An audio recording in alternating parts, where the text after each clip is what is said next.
to Mr. Lucas. A millionaire businessman discovers his wife is cheating on him with an even wealthier man. But the one who reveals this devastating truth isn't a private detective, isn't a lawyer. It's the humble housekeeper who cleans his house every day. She risks everything, her job, her safety, because her faith won't let her remain silent in the face of the lie, and what begins as a painful betrayal transforms into one of the most beautiful stories of redemption, true love, and purpose you'll ever hear. Because sometimes, God needs to dismantle everything we've built wrongly to show us what truly matters. You won't believe where this story goes, so subscribe to the channel, leave a like, and comment on where you're watching from, and let's get to the story. Lucas Brennan was 38 years old and had an empire on his hands. He was the kind of man you saw on the cover of business magazines, always impeccable, always in control. Dark hair beginning to show a few silver strands at the temples, blue eyes that intimidated in board meetings, broad shoulders from years of swimming before diving into the corporate world. He had built his fortune from scratch, with sweat, sleepless nights, and a determination that impressed even his fiercest competitors. The mansion where he lived was in Westchester, New York, one of those places where the gates are high, the properties are immense, and the neighbors never see each other. The house had 8 bedrooms, an indoor heated pool, a tennis court, a library with rare first editions, and a garden that looked like it had come straight out of a European decorating magazine. Everything about that property screamed success. Everything said, "I made it. I won at life." On the outside, Lucas's life was the American dream come true. On the inside, things were far more complicated than any visitor could imagine. Helena, his wife of 32 years, was exactly the kind of woman who made people turn their heads when she entered a room.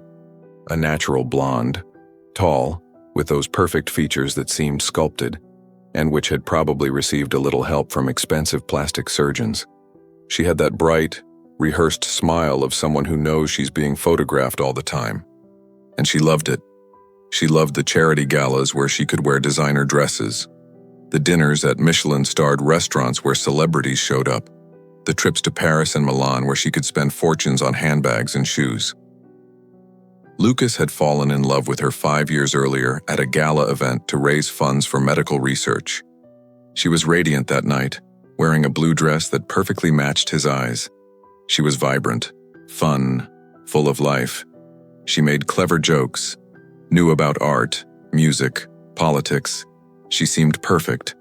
And when she said yes to his marriage proposal 6 months later, Lucas was sure he had found the right person. But in the last 8 or 9 months, something had changed. Helena was different, distant, as if she had built an invisible wall between them.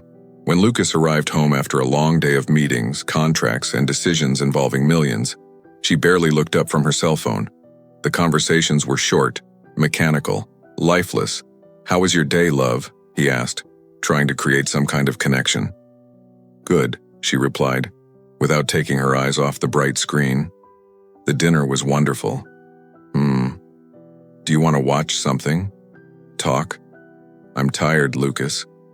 Maybe tomorrow." It was always tomorrow, but tomorrow never truly came. At night, she would stay up late, typing messages that she would always quickly hide when he approached.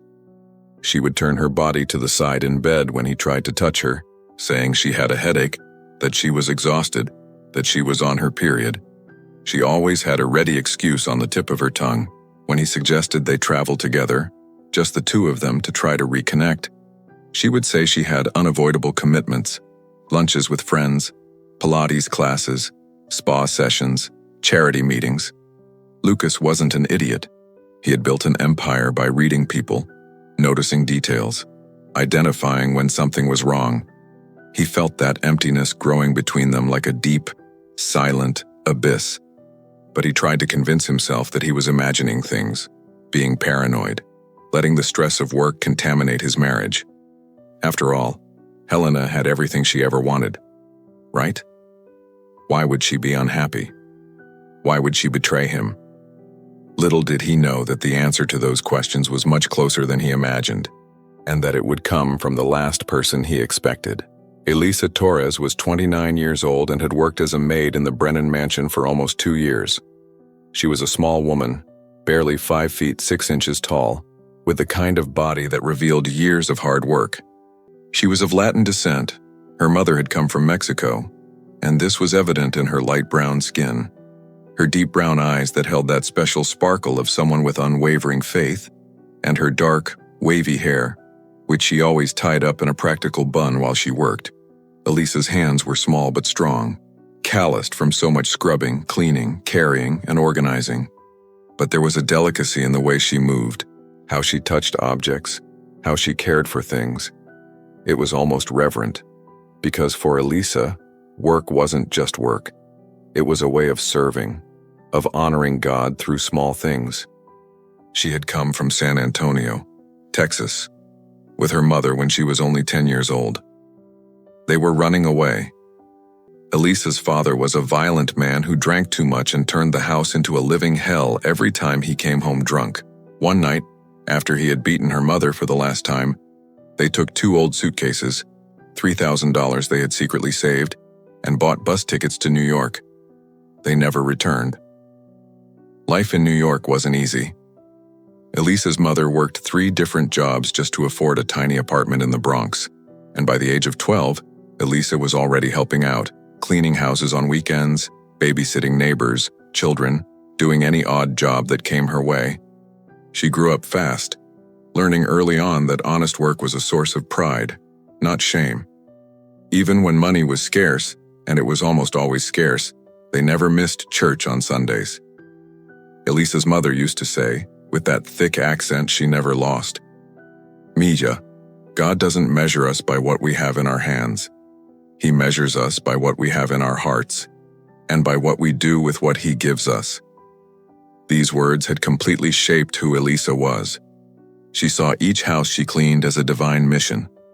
She treated every object with care as if it were precious. She treated every person with genuine respect, regardless of how they treated her in return. And even working for people who sometimes barely saw her, who talked about her as if she were part of the furniture, who never asked how she was, Elisa never lost that inner light, that ability to truly smile, to be grateful for small blessings, to see God's hand even on the most difficult and tiring days. At the Brennan household, Elisa had developed a special affection for Mr. Lucas. He was different from the other employers she had had. He always greeted her by name every morning when he saw her. He asked how she was, how her weekend had been, if she needed anything. He sincerely thanked her for her work. Once, when she fell ill with a bad case of the flu and had to take 3 days off, he sent fresh flowers and a basket full of fruit, juice, and medicine to her apartment, along with a handwritten card wishing her a speedy recovery. Helena never did anything remotely similar. Helena barely knew Elisa existed. Mrs. Helena. That was a completely different story. Elisa genuinely tried not to judge. After all, who was she to know what went on in another person's heart? But it was impossible not to notice certain things when you spend so much time in a house. The coldness, the calculated indifference, the way Helena treated her own husband as if he were an expensive piece of furniture you're tired of seeing but can't get rid of. Sometimes Helena wouldn't even answer when Mr. Lucas spoke to her. She would just keep looking at her cell phone, as if it were invisible. Elisa saw the sadness growing in Mr. Lucas's eyes. She saw how he tried to make his wife smile and how she simply turned her face away in disdain. She saw how he came home with expensive gifts, jewelry, handbags, imported flowers, and how she accepted them without even properly saying thank you, just putting them aside as if they were trivial. And that hurt Elisa deeply, because she knew what it was like to be invisible to someone. She knew how much it hurt. And she saw that, in a way, Mr. Lucas, with all his money and power and success, was also completely invisible to his own wife. It was on a Tuesday in October that everything changed forever. The day had started normally. Elisa arrived at 7 in the morning, as always, made fresh coffee, and tidied the kitchen. Mr. Lucas left for work at 8, wearing that gray suit that looked so good on him. He waved to her as he left, wishing her a good day. She returned the smile and the wave. Mrs. Helena had left soon after, or at least that's what Elisa thought. She had seen Helena pick up her expensive gym bag, the keys to her Mercedes, and say something about Pilates class. It was Tuesday, always Pilates on Tuesdays. The routine was like clockwork.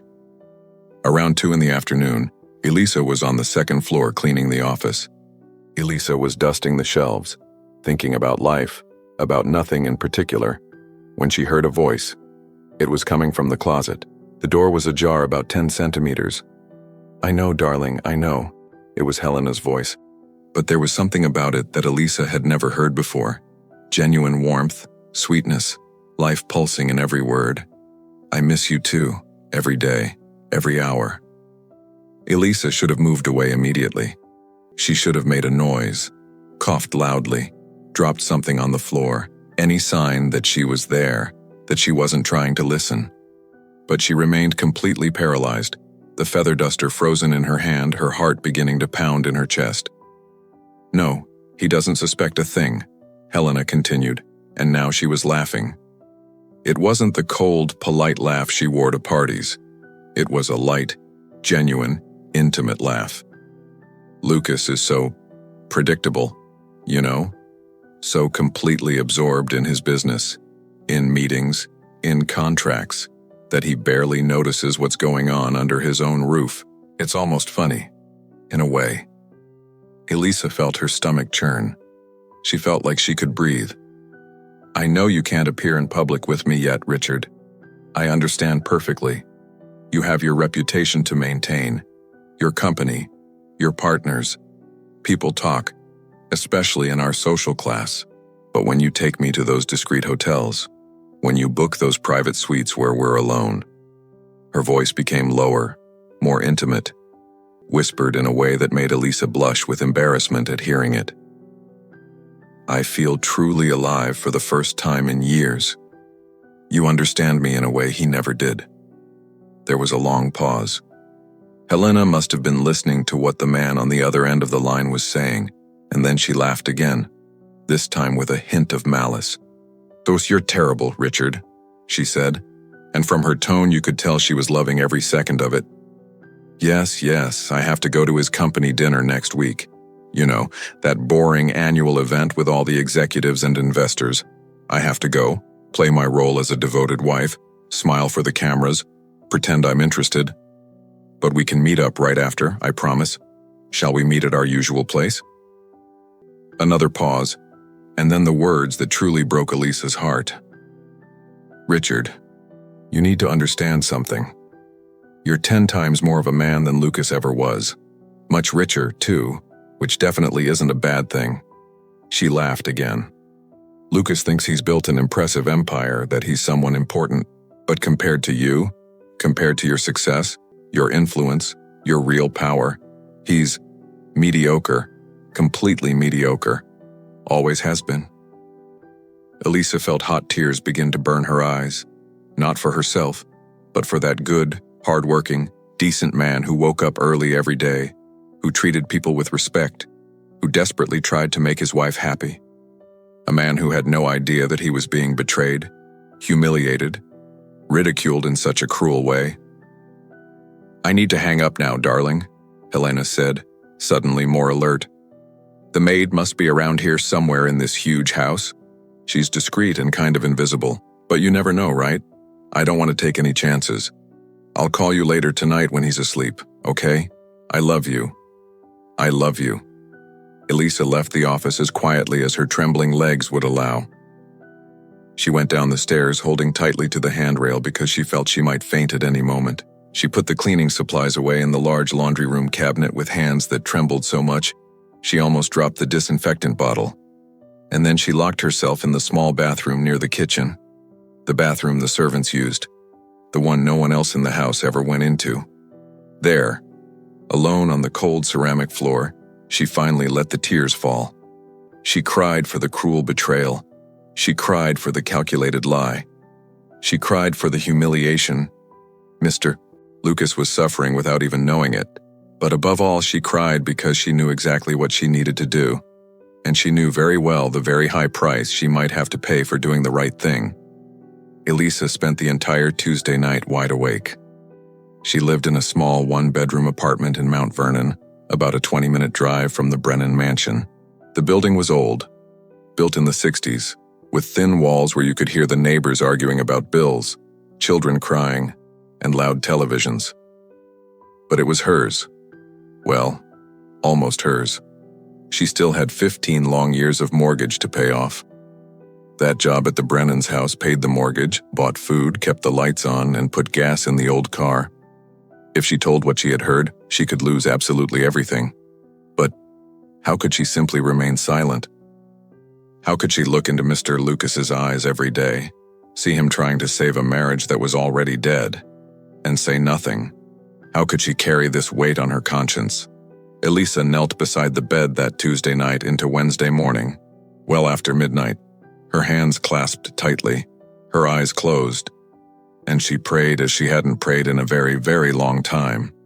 Not those quick mechanical prayers before meals or before bed, but a deep, desperate prayer coming from the depths of her soul. The following morning, Wednesday, Elisa arrived at the mansion before the sun had fully risen. It was 6:30 in the morning. The sky was gray, promising rain. Helena was still sleeping. She never, ever woke up before 10 or 11 o'clock. But Lucas was already up, as always, having coffee in the silent kitchen while reading emails. "Good morning, Elisa," he said when he saw her come in, looking up with a tired but genuine half-smile. "There's fresh coffee in the coffee maker if you'd like a cup." "Good morning, Mr. Lucas," she replied, her voice trembling and high-pitched than she intended. Her heart was beating so fast, so hard that she was sure he could hear it. I need to talk to you. It's important. Very important." Something in her tone, in the barely disguised urgency, made Lucas turn off the tablet immediately. He looked at her more closely now. "Of course, Elisa. Did something happen? Are you all right?" "Mr. Lucas," she began, her voice faltering on the very first word. She cleared her throat and tried again. "Yesterday I overheard a conversation I shouldn't have. It was completely unintentional. I swear to you, I was just cleaning the office and—" "Elisa, you're trembling." Lucas stood up quickly from his chair, genuine concern spreading across his face. He took a step toward her. "What's wrong? Did someone threaten you? Did someone do something to you? Do you need help?" "I'm fine, sir. I am. But you—" Tears began to stream down her face unintentionally, uncontrollably, betraying all the composure she was trying to maintain. "You're not fine, and I can't. My Christian conscience won't let me stay silent. Not after what I heard, not after knowing the truth." Lucas stood completely still. Those blue eyes fixed on her with an intensity that almost made her recoil, almost made her run out of the kitchen and never return. The air between them became thick, heavy, charged. But she continued, forcing the words out in one breath before her courage vanished. "Mrs. Helena is having an affair with another man. With a man named Richard. I overheard her talking to him on the phone yesterday afternoon. She didn't know I was there, and she said terrible things about you. She said you're oblivious, predictable, always so focused on work that you don't notice what's happening in your own home. And she said that," her voice completely broke down now, shattered into pieces, "that you're mediocre compared to him. I'm so sorry, Mr. Lucas. But I had to tell you, I couldn't live with myself if I didn't." The silence that fell over the kitchen at that moment was absolutely deafening. It was as if the whole world had stopped spinning. Lucas didn't move an inch. He didn't blink. He didn't breathe. It was as if he had turned into a marble statue, frozen in time. Elisa waited, still crying softly, her hands trembling violently, prepared to be sent away immediately, to be accused of lying, of making up absurd stories, of trying to cause trouble. But then she saw it happen. The perfect mask Lucas wore began to crack, to tear. His broad shoulders slumped, his strong jaw tightened, his hands clenched into tight fists, and in his eyes appeared something that truly broke Elisa's heart into 1,000 pieces. It wasn't surprise, it wasn't shock, it was confirmation. It was the pain of finally hearing aloud something he already suspected, but refused to believe. "Richard Ashford," Lucas said, and it didn't even sound like a question. It sounded like an inevitable statement. His voice was low, too controlled, dangerously calm.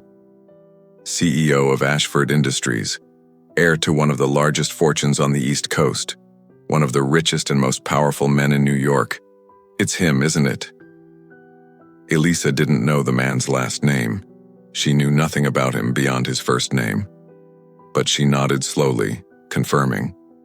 Lucas let out a short, dry laugh, completely devoid of humor. He ran a hand over his face, rubbing his eyes forcefully as if he could physically erase what he had just heard, as if he could wake up and discover that it was all just a terrible nightmare. "I knew it," he said, finally, more to himself than to her. "I mean, I didn't know the specific details, I didn't know who the guy was, I didn't have concrete proof. But I knew something was completely wrong. I felt it. I saw it in her eyes, in the way she distanced herself from me, how she avoided any contact, any real conversation. I just didn't want to believe it. I didn't want to accept that my marriage was dead, that she didn't love me anymore. If she ever truly loved me at all." "I'm so sorry," Elisa whispered again, her voice breaking. "I'm truly sorry, Mr. Lucas." He looked at her then, truly looked at her for the first time since the conversation began. And there was so much raw pain in that look, so much exposed vulnerability, that she felt an almost irresistible urge to hug him, to comfort him as she would comfort a wounded brother, a suffering friend. "No," Lucas said firmly, shaking his head. "Don't apologize, Elisa. Please. You did exactly the right thing. And I know it wasn't easy at all. I know you risked your job, your safety, everything. You could have just stayed quiet, pretended you didn't hear anything, protected your own position here. But you didn't. You had courage. You had integrity." He swallowed hard, fighting back emotion. "Thank you. Seriously. Thank you so much." Elisa nodded, wiping away tears with the back of her trembling hands. She wanted to say something more, something that could ease his pain, but she couldn't find the right words.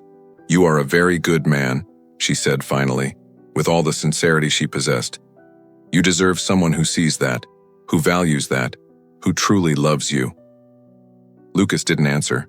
He simply grabbed the car keys from the counter, picked up his leather briefcase, and then left through the garage door without saying anything else. He left his coffee half-finished, the tablet on the table, his tie slightly crooked. Elisa stood there alone in the huge, silent kitchen for a long time, trembling, crying, wondering if she had really done the right thing. If she had just destroyed the life of a good man, or if she had given him the chance to rebuild something better. Elisa hadn't seen Lucas for 3 long days. He had vanished without a trace. No calls, no messages. The mansion seemed like a tomb, and although Helena continued to act with the same elegant coldness, going to her lunches and Pilates classes, there was a tension in the air, as if a silent storm was about to break. On Saturday night, Lucas returned. He was different, thin, dejected, with red eyes and a look that mixed pain and determination. He had hired a private investigator and now had proof. Photos, messages, payments. Everything showed Helena's betrayal with Richard. When she arrived home, he was waiting for her, motionless, with a briefcase in his lap. Elisa tried to leave before the storm began, but the screams echoed through the hallways. Helena accused him furiously until, in a fit of arrogance, she confessed without remorse that she never loved him, married him for his money, and Richard was everything he would never be. Elisa left crying, praying for him silently. The divorce was quick and devastating. Helena tried to take half the fortune, but the evidence was irrefutable. She left with suitcases and jewelry, and a look of hatred that seemed to promise revenge. They said he was living near Richard, in Manhattan. Lucas was left alone in the mansion, and that's when he began to slowly disappear. He stopped taking care of himself, barely ate, slept poorly, and wandered around the house like a ghost. Elisa watched everything in silence, until one Saturday in December she decided to go there uninvited. She found Lucas in the garden, staring at the empty pool. The air was cold. He was wearing an old sweatshirt and seemed empty inside. Elisa gently brought him a cup of hot tea. He received it in silence, and after a few minutes, he confided, "I've spent my life building things, fortunes, buildings, a reputation. I thought that would bring love. But I'm empty inside." Elisa listened, then gently asked, "Do you believe in God?" He hesitated. He said he didn't know, that he had left faith behind with his childhood. Then she told him about her simple life, about poverty, struggles, and her mother's faith, who, even without anything, said they were rich because they had love and purpose. "It's not money that fills the void," she said. Then she invited him to go to church with her, without any rush, just once. The following Sunday, he waited for her at her door, without a suit, without the appearance of a businessman, just a broken man searching for something. Elisa's church was small and humble, but full of warmth. There, no one knew who he was. People smiled and sang with open hearts. Lucas, disconcerted, felt a new freedom. The pastor preached about the prodigal son, about the love of the father who runs to meet his lost son. And when he said that sometimes God allows us to lose everything to discover what really matters, Lucas broke down. He cried for the first time in years and walked to the altar. Elisa, moved, held his hand. He prayed, asked for forgiveness, and felt a peace he had never known before. From then on, everything changed. Lucas began attending church, participating in Bible studies, and helping with social outreach. People knew him simply as Luke, and he felt free from that. Elisa, always by his side, with tenderness and faith, was his anchor. They became true friends, sharing conversations and silences that spoke louder than words. Months later, he invited her to dinner at a small Mexican restaurant. There, Elisa spoke about her interrupted dream of becoming a teacher and about her mother's illness, who died peacefully and with faith. Lucas listened in silence, feeling ashamed of the trivialities that had previously guided him. "You're incredible, Elisa," he said sincerely. And, for the first time, he realized he was no longer alone. God had placed light in his path, and that light had a name and surname. 2 years later, they married in the same church where he had been reborn. The ceremony was simple and pure, with few people and tears of joy. She wore a modest dress, he a simple suit. When they said, "I do," there was in both their eyes the certainty that no wealth could be worth more than that love. Their lives took on a new meaning. Lucas donated a large part of his fortune to social causes, helping vulnerable women and children, funding studies and shelters. The once cold mansion became a home full of laughter, faith, and life. 3 years later, Sophia was born, a girl with brown eyes and dark hair. When Lucas held her in his arms, he felt that everything he had sought his whole life was there, not in power nor in status, but in that small miracle. Years later, on a quiet spring evening, he and Elisa were sitting in the same garden where he had once thought of giving up. Sophia ran among soap bubbles, laughing with the innocence that only a child possesses. Elisa rested her head on his shoulder and asked, "Do you regret everything you've lived through?" He looked at his daughter, then at her, and smiled serenely. "No. If none of that had happened, I would never have met you. Neither faith nor this peace. God allows pain, but never without purpose. You are proof of that." The wind blew gently, carrying the sound of Sophia's laughter, and Lucas understood finally that the pain had been the path to redemption. That sometimes you have to lose everything to discover what love truly is. what faith is, what life is. The story of Lucas and Elisa teaches us something profound. Sometimes God needs to allow everything to crumble, to build something infinitely better upon the ruins. Lucas had a mansion, but lived in an emotional desert. He had money, but was truly poor. And it was through the devastating pain of betrayal that he finally found his way back home. Not the house of marble and gold, but the house of the Spirit, where God dwells and true love flourishes. Elisa didn't appear in his life by chance. She was sent. With courage born of faith, she risked everything to do what was right. And in doing so, she not only freed Lucas from a lie, but paved the way for them both to find authentic love, built on the solid rock of faith, not on the shifting sands of appearances. In the end, it's not about how much money you have in the bank. It's about who you are when everything is taken away. It's about having the courage to start over. It's about allowing God to transform your ashes into beauty.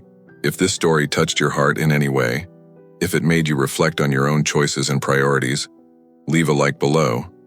Comment on which part impacted you the most, what lesson you'll take away from it. And subscribe to the channel to continue hearing stories like this, stories of faith, redemption, true love, and divine purpose. See you in the next video. May God bless you and your family.